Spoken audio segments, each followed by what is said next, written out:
काम के होने पर क्या क्या होता है इस विषय पर अपने 2-3 दिन से चर्चा कर रहे हैं और ये विषय बड़े ही महत्व का है। जब तक मनुष्य विषयों का गुलाम बना हुआ है तब तक वो न तो परोपकार कर सकता है, न वो गरीब की सेवा कर सकता है, न वो भगवान की भक्ति कर सकता है, न वो किसी का कोई भला कर सकता है।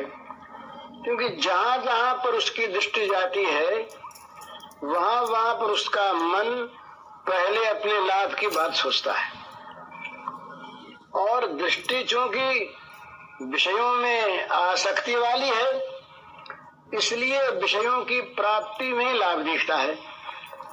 नहीं तो जो लाभ है दूसरे की सेवा में है, दूसरे के लिए त्याग करने में है, वो लाभ भोग की प्राप्ति में है ही नहीं। ये हमारी बुद्धि का एक भ्रम हो रहा है कि हमें त्याग में तो नुकसान मालूम होता है और भोग के प्राप्त करने में लाभ मालूम होता है। हमारे पास पैसा आ जाए तो हमें लाभ मालूम होता है और किसी गरीब के दुख को दूर करने में हमारा पैसा लग जाए तो इतना पैसा चला गया, नुकसान हो गया, ये मालूम होता है।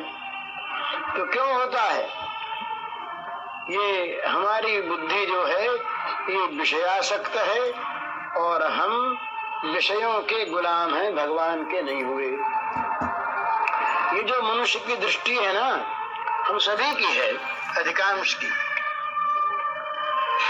100 रुपए जो कमाता है महीने में वो 1000 रुपए कमाने वाले की ओर देखता है तो अपने को 900 के घाटे में पाता है, पर वो 10 रुपए कमाने वाले की तरफ क्यों नहीं देखता है? 10 रुपए कमाने वाले की ओर देखे तो 90 के नफे में और उस 90 में से 10 बचा करके 10 रुपए पाने वालों को जो तकलीफ है उनको कुछ कुछ राहत दे दे। बड़ा अच्छा भाव है ना। परंतु ये हो नहीं सकता। क्यों नहीं हो सकता? कि हमारा जो मन है ये भगवान का नहीं हुआ, विषयों का बना हुआ है। हम चाहे 1000 परोपकार की बात करें, देश सेवा की बात करें, समाज सेवा की बात करें, लोक सेवा की बात करें, भगवत सेवा की बात करें, जब तक हमारा मन विषयों का गुलाम है, हम विषयों में आसक्त हैं, तब तक हम किसी की सेवा नहीं कर सकते। जहां सेवा करने जाएंगे वहीं कहीं पर हमारा मन ये देख लेगा कि इसमें तो हमारे भोग प्राप्ति में नुकसान है, बस वही सारी सेवा बंद हो गई। सेवा का लक्ष्य ही होता है आजकल हम लोगों का कि सेवा भी एक व्यापार है। सेवा से भी विषयों की प्राप्ति हम कर सकते हैं, नाम की प्राप्ति, यश की प्राप्ति, धन की प्राप्ति, अधिकार की प्राप्ति, ये सारे विषय हैं। तो ये जब तक हम भगवान के नहीं हो जाते तब तक ये चीज हमारी कभी हटने की है ही नहीं। तो ये चीज इसलिए साधकों को कम से कम, साधक माने जो साधक वही है जो अपने जीवन को उठाना चाहता है, भगवान के बाद छोड़ दें वो तो अलग चीज है। अपने जीवन का अगर हम उत्थान चाहते हैं, प्रगति चाहते हैं, जीवन में उन्नति चाहते हैं, सांसारिक उन्नति भी, तो बिना त्याग के नहीं होती। और त्याग हमारे अंदर आ नहीं सकता जब तक भोग वासना बनी है और भोगों के गुलाम बने। तो हो राम को इसका अर्थ यह है कि हम विषयों की गुलामी छोड़ करके भगवान के गुलाम हो जाएं। इस कसौटी इसकी है। पता कैसे लगेगा? जब विषय में और भगवान में जहां पर आपस में विरोधीपन होगा वहां पता लगेगा कि हम विषय को छोड़ते हैं या भगवान को छोड़ते हैं। एक तरफ सत्य जा रहा है जो भगवान को प्रिय है, और एक तरफ पैसा आ रहा है। एक तरफ किसी से बैर हो रहा है जो भगवान को अप्रिय है, और एक तरफ मान मिल रहा है।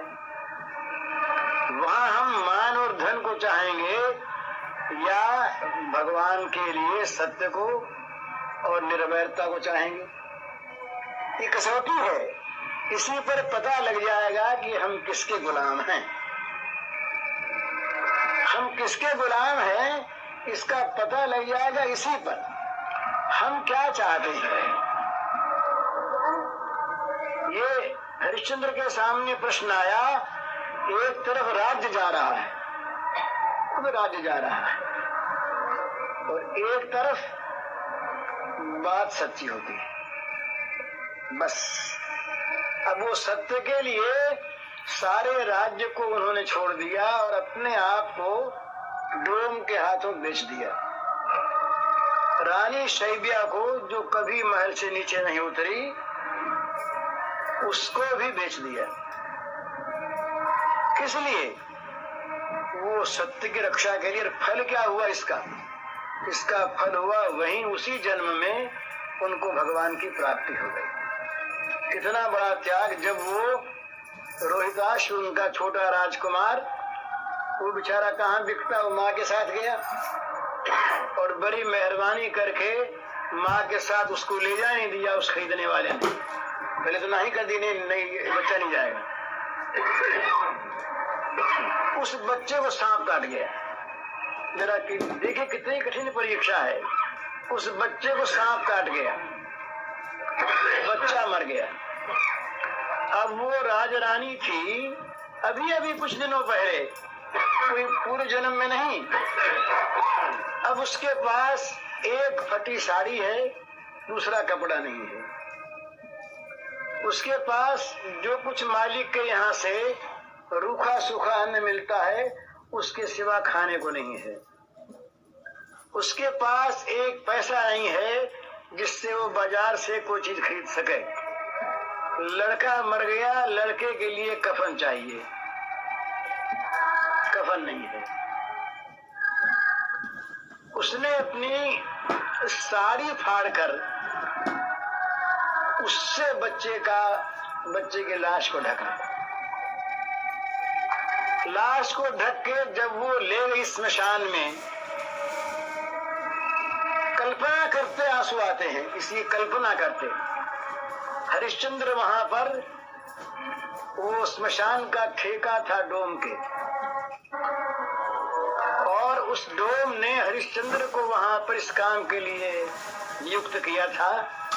जो भी कोई मुर्दा आवे, उसके कफन का भाग तुम ले लिया करो। अब हरिश्चंद्र वहां पर इस काम के लिए खड़े हैं, अपने डोम स्वामी के नौकर की हैसियत से, और उन्हीं के सामने उन्हीं के बच्चे की लाश को लेकर, उन्हीं के बच्चे की लाश को लेकर उन्हीं की पत्नी जाती है। राजरानी, उन्हीं की पत्नी, उन्हीं के बच्चे की राजकुमार, जो गोद से नीचे नहीं उतरा था, जिसके सैकड़ों नौकर रहते थे पीछे पीछे, जिसकी आराम तलबी देखने के लिए, वो राजकुमार स्मशान में जमीन पर पड़ा है, और माँ की फटी साड़ी का उस पर कफन है। माँ को पूरा बदन ढकने के लिए साड़ी रही नहीं है, और इस पर वो हरिश्चंद्र, उस बच्चे के पिता, उस रानी के पति, वो कहते हैं कि बिना कफन दिए तुम बच्चे को जला नहीं सकती। कितना कठोर काम है। वहां कोई देखने वाला नहीं है। भला ये व्रत की तो तब परीक्षा होती है जब एकांत में उस पर आदमी दृढ़ रहे। हरिश्चंद्र की इसी बात में महिमा है। एकांत में श्मशान सुना है,